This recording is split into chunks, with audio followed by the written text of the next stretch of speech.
What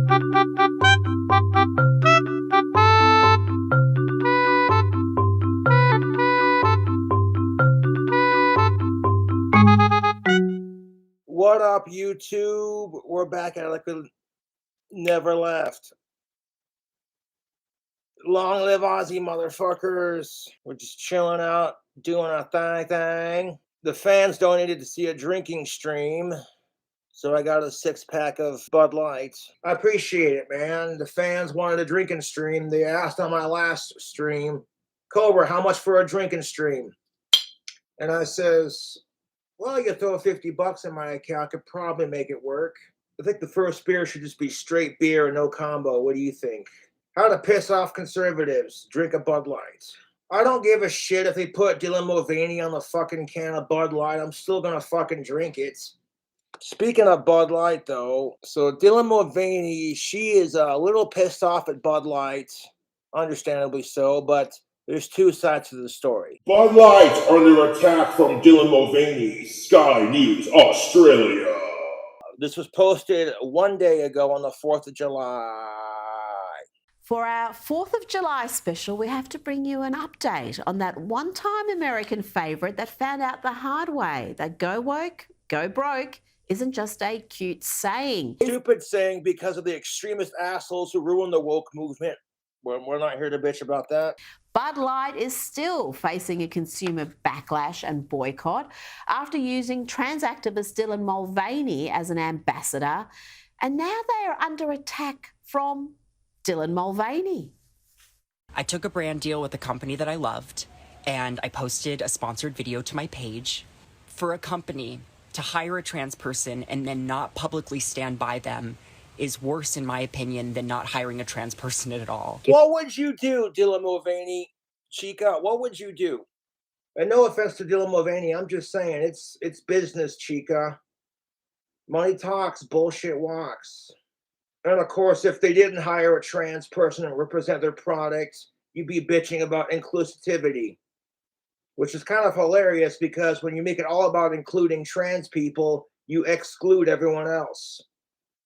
That's kind of the hypocrisy of inclusivity, but I didn't say that. Because it gives customers permission to be as transphobic and hateful as they want. Oh, no, it's not. Stop. Dylan Mulvaney, Chica, you're not mad at Bud Light, honey. You're mad at the customer base. And it does not give them an excuse to be transphobic, okay? You're just mad because people don't want politics shoved into their beer. And at the same time, who gives a flying rat's fuck? Because I live in Wyoming. We're pretty big on our alcohol down here, man. And I never once saw a Dylan Mulvaney Bud Light can. Never saw it. I bought several tall cans, and I never once saw a Dylan Mulvaney can. And quite frankly, I didn't give a shit. I have friends and family who are a part of LGBTQ+, so I'm going to support the rainbow, okay? I'm a straight, biologically male ally. I ask myself, how would it feel to get crap for liking biologically gendered women that are of age and all that? Fuck sickos. I would hate it, to be honest. If I got persecuted for liking double D titties, I'd be like, well, this ain't fair. Women are allowed to like dudes with big biceps and nobody says shit. So after costing Bud Light $27 billion in market value, Dylan Mulvaney... $27 billion in market value, just yikes. Yeah, $27 billion. I can't even imagine $100,000. To me, that's just, you know what I'm saying? That's, wow. 27, dude, if I had $27 billion, I could do so much good for the world. I could build my clock tower dream house, start my own toy company, get my book published, you know? And I know it sucks, Dylan, but Chica, like I said, it's just business. Is still attacking the company as, well, helped decimate.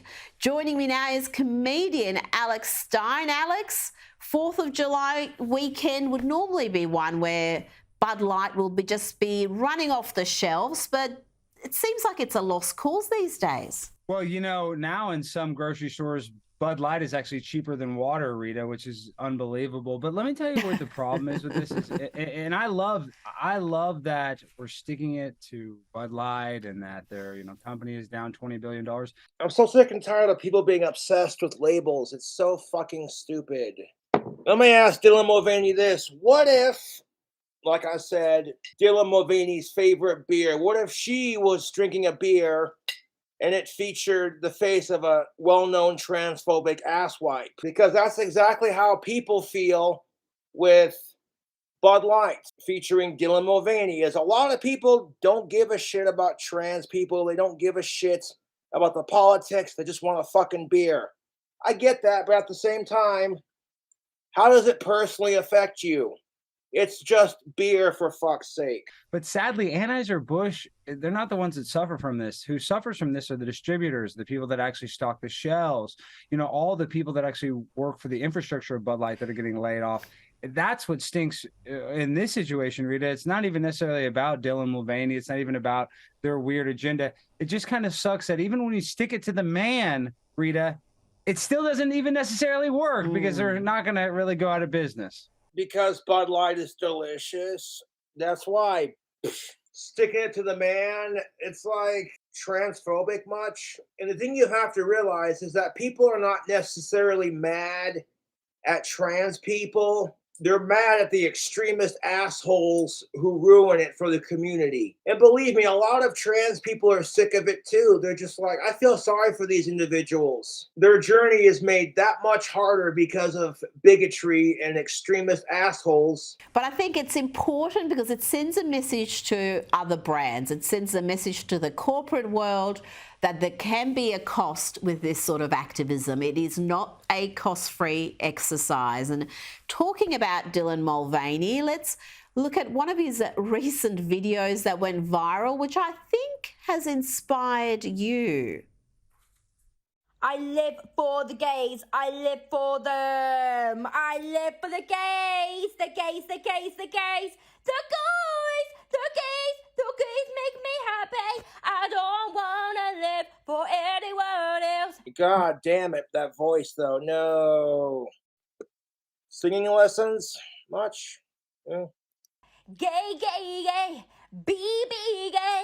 Yeah, yeah, yeah. Whoa, whoa, whoa. I love transgenders! I love transgenders! I love them! Thank you. It's Primetime Stein on Instagram. Oh, and the city's run like Alex, that was you at New York City Hall. What message were you trying to convey there?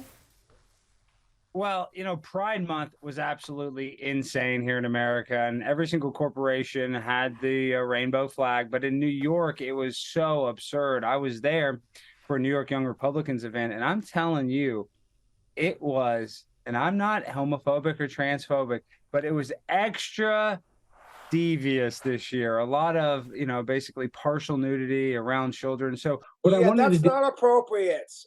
I hear this guy 100%. Is it unreasonable to be like, think about the children?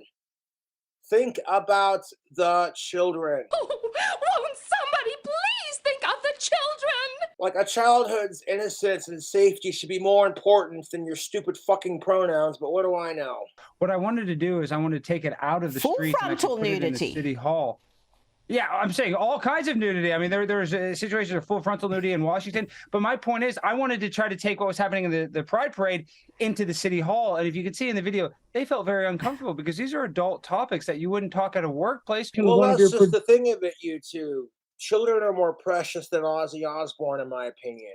Rita, you wouldn't have a sexual conversation with one of your producers at Sky News, just like you shouldn't have a sexual conversation with a child outside of a Pride Parade. Oh, that conversation should be had for the child and their parents, and not from like creepy strangers at a Pride Parade. Thank you very much.